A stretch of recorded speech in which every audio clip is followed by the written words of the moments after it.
Right, today's video I'm going to show you a test I did during lockdown. I'm trying to hit as many shots as I could with the twist face design TaylorMade driver. Now, if you are a huge fan of TaylorMade and you think this is an attack on TaylorMade, then I wouldn't watch this video. I'd kind of stop now, because this isn't an attack on TaylorMade in any way. First point I want to put out there before everyone gets a little upset. I think they make really good golf clubs. I think this design is interesting and it has its bonuses, its kind of advantages, where, as you might see when the video carries on, I think it also has got some disadvantages as well, and is possibly marketed, well, the video will show you. But I just can't say it enough. They make good clubs. Go and test them.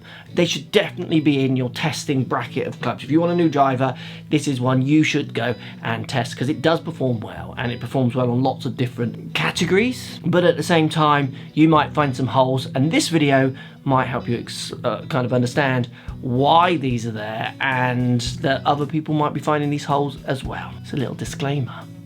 Post comments down below, let me know what you think of the video. Let me know if you want me to do more of these tests and go a bit deeper into what the equipment can and can't do for you. Also, if you're new here, hit the subscribe button and give the video a like if you like the content and want to see more of it. Let me know with the like button and the comments down below. Good luck, everybody. This should be fun.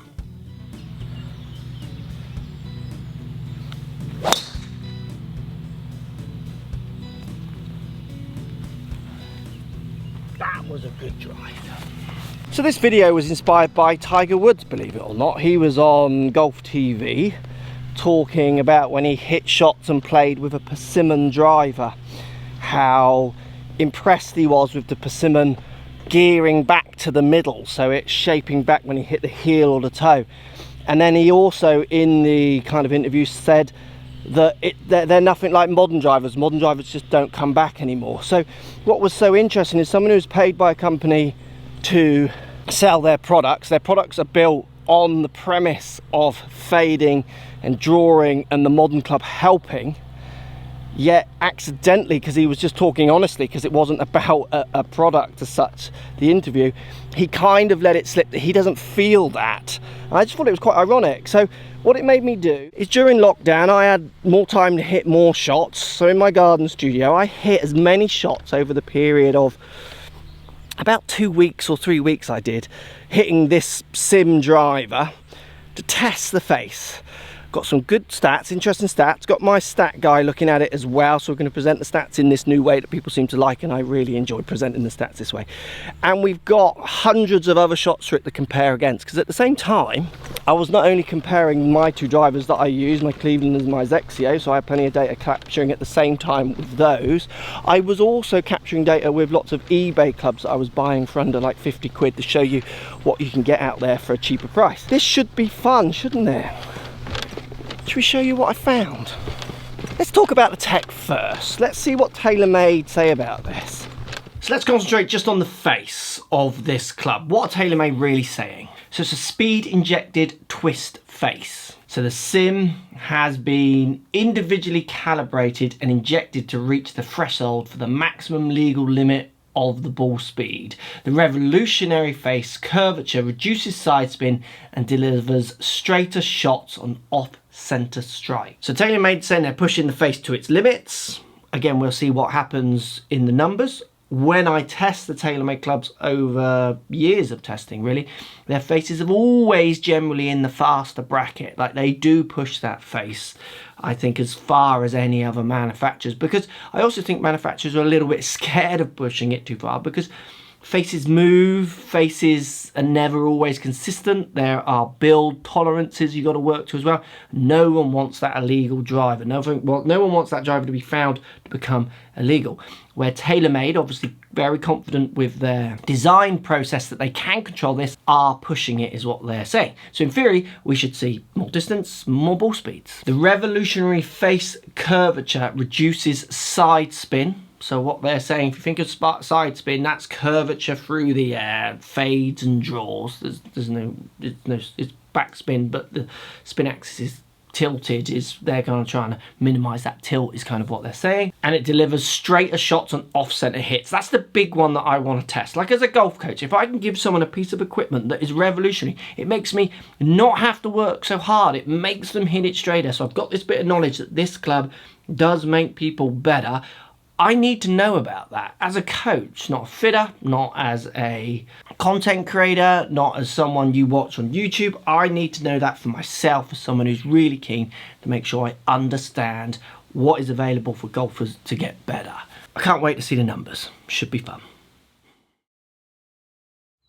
So my testing of this driver out in other tests over the year and what have you is I have to really brutalize the way it sits. So you can see for me to make this club work, I have to put the weight really in the heel, and I have to make the club as upright as I can in neck, because for some reason that no one seems to want to discuss in other videos or anything that I've not seen anyway, is this club lies amazingly flat. So I have to make it more upright, otherwise I get crazy readings on the face, which I think make it harder for me to find target with this club. The other thing I found with this club is I get great ball speeds, which we're going to see in a second. I do get really good ball speeds and some of my longest hits with it.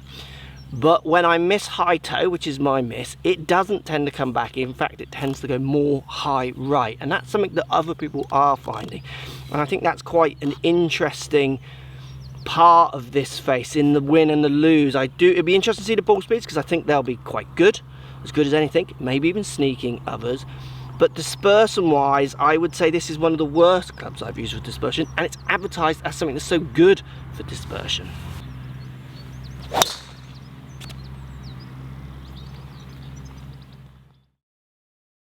Right, let's take a look at the numbers I collected over lockdown, hitting pretty much as many shots as I could hit. There was well over 400 shots captured for all the clubs for this data set. So first data set here, these are all the strikes. So these are every strike with the different clubs. So I've got my Cleveland Launcher Turbo, so one of my drivers I use.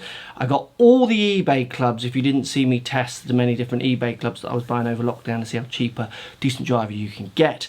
So you got in that batch, you've got every different manufacturer from Cleveland to TaylorMade, Mizuno, Ping, Titleist, Callaway. It's all the manufacturers. Then you see the TaylorMade Sim, and then at the end there my Zexio driver as well. Now when you look at all the strikes, these are for ball speeds. My Zexio comes out the fastest. You got to remember that is the lightest. I get more clubhead speed with that one.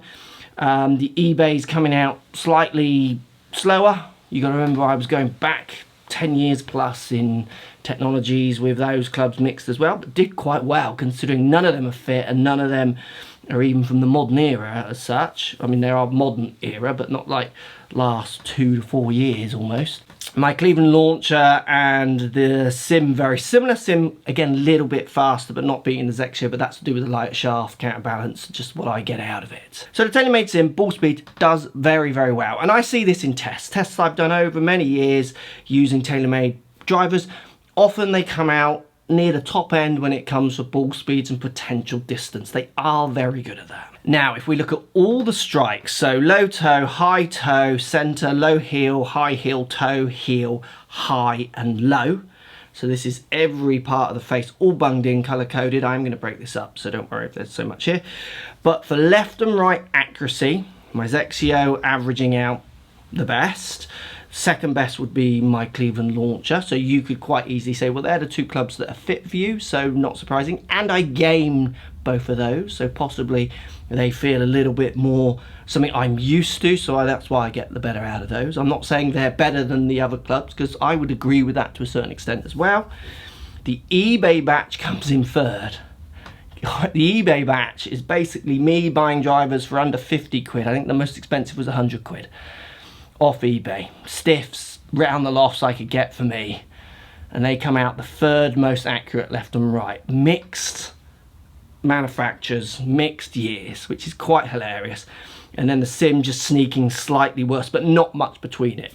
And again, all of them are accurate enough to play with. None of them are really showing it. Like, I wouldn't probably see that so much on a golf course. Lots of those shots are going to hit fairways. It's just the Sim, left and right actually, on all the strikes, does come out slightly worse, which is quite interesting and funny, bearing in mind it's the game-changing modern technology which is meant to make it the easiest in theory to possibly keep the ball on the straight and narrow, but it's actually coming out worse fractionally than the eBay batch. Now let's just break it down. So I've pulled all those strikes out. We've got the launcher, the eBay and the Sim in this batch. There just simply wasn't enough shots with the Zexio on this one to chuck it into this mix, because there just wasn't enough strikes. And I was gaming the Cleveland more at this time. I'm now actually gaming the Zexio driver that we could retest if someone wants to see how it compares to the one I'm driving and gaming at the moment. This is now just high toes and low heels. This is now right in those areas where TaylorMade are trying to give us the most help. This is right in their sweet spot for their technology. And it's left and right accuracy. Hilariously, the eBay batch on average comes out as the best. Post comments down below. What does that mean to you? Their drivers under £100. Lots of them are like 30 and 40 quid. Not fit for me. But remember, when I'm buying drivers, I've tested drivers for a long time. I aren't quite able to understand out of each driver what loft I want. I can kind of custom fit it relatively accurately for myself. Bearing in mind, I'm not the biggest shaft snob in the world. So again, like if you really react badly to certain shafts, you've got it in your head, you just can't hit this shaft, then this test might not work the same for you. I'm pretty shaft neutral in my feeling, so it doesn't really affect my delivery. eBay batch comes out the straightest on average. Next then, it's the Cleveland launcher. Again, it's the one I test. Quite interesting with the Cleveland launcher, I didn't hit any low heels, so it was much more, these are all the high toes from the Cleveland launcher. I just didn't hit any low heels with that driver. And then the TaylorMade Sim comes out noticeably the worst on the high toe, low heel. And this is what I find on the golf course. This is what I find in testing. This is what I've heard rippling off the tour with certain players not using the club, maybe lots of different iterations of the same head on tour possibly, in my opinion. So high toes, exactly what I expect from that driver. They just hang out there. They just tend to hang out to the right. And I've heard a lot of people saying this, and I do find that where you can see with the other drivers, the high toes are actually going kind of back to the middle and a bit both sides, which is what I expect. I want my high toe generally overturning left, makes me feel more secure. None of the high toes on the Sim actually really go left. They stay out to the right, and that I just can't play that as someone who hits the high toe quite a lot. Now, another argument you could put forward for the Sim here is that the misses are all one side when you hit it out the toe. So for some people, you might find that's a really positive thing because their high toes just always miss left. This might cancel it out, which is again back to where custom fitting can be so important. It can really help golfers. But from the data that I'm seeing, I'm not seeing game changing in any way. I'm seeing ungameable for me personally. This is just a test for me. It might help you, it might be game changing for you. But game changing as that sweeping statement, which is what TM in my opinion are quite good at trying to sell out to the public who are happy to listen to the myths, I'm not seeing it personally. So there are my numbers. Let me know in the comments down below what you think, and if you game this club, what did you find from it? It was revolutionary, it did make you hit more fairways, or you've not really noticed and you just like it, or you hated it and you got rid of it. Let me know down there. I've done a little bit of research to find out if the tour is seeing any benefits from this face as well. We're going to start with John Ram here. So I've got their flagship players. He has seen his straightest year on tour off the tee, so these are percentages of fairways hit at 62.5% in 2019. To his face, I think came out around 2018, so post comments down below if I'm wrong there, but I'm pretty sure it hit in 2018. So 2018 he was 59.2% and then did go up to 62.5, so you could say he's trending straighter. The fact that the club hit in 2018, there's a good chance he was using that through a part of 2017 as well. But you can see from his trend here, he went from 58.7 to 59.2. Incremental changes, but you could assign that to tech. I'm pretty sure he had assigned that to himself, but it would be interesting to know. Dustin Johnson. Look at Dustin Johnson. Wow. 2018, when the face hit, I mean, it's his straightest year.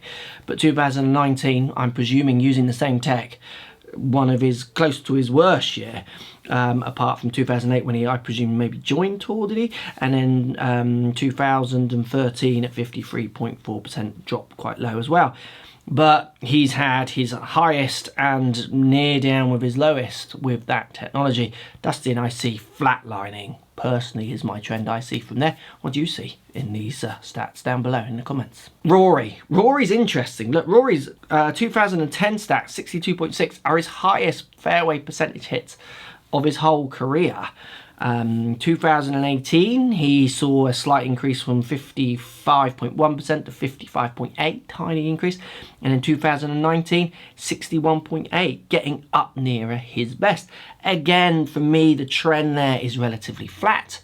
But from 2018 to 2019, we saw a trend upwards in his accuracy, possibly, but nothing higher than where he's been before with other clubs. Again, what do you see? I see a very flat line there with Rory.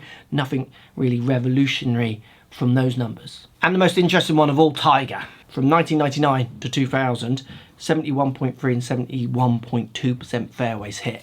Wowzers. Like, he was longer and he was straighter. Like... Yeah, you can see why he dominated. Also quite interesting that people think longer is always more erratic as well. He did go on to follow that trend though. In 2005, dropped down to 54% at his lowest. And then 2018, 59.4. So again, on a downward trend even when he hit the new tech, because he would have been using that club between, well, if he was playing in 17 to 18. The reason there's gaps in Tiger's numbers is because he hasn't played enough rounds to qualify for the stats. I don't think he's hit enough rounds 2019, possibly. For me, from all these, I mean, Tiger, if he could find his 71.3 and 71.2 again, which obviously Twist Face in 2018 wasn't giving him that advantage, he's going to be equally as unbeatable as he ever was, wasn't he?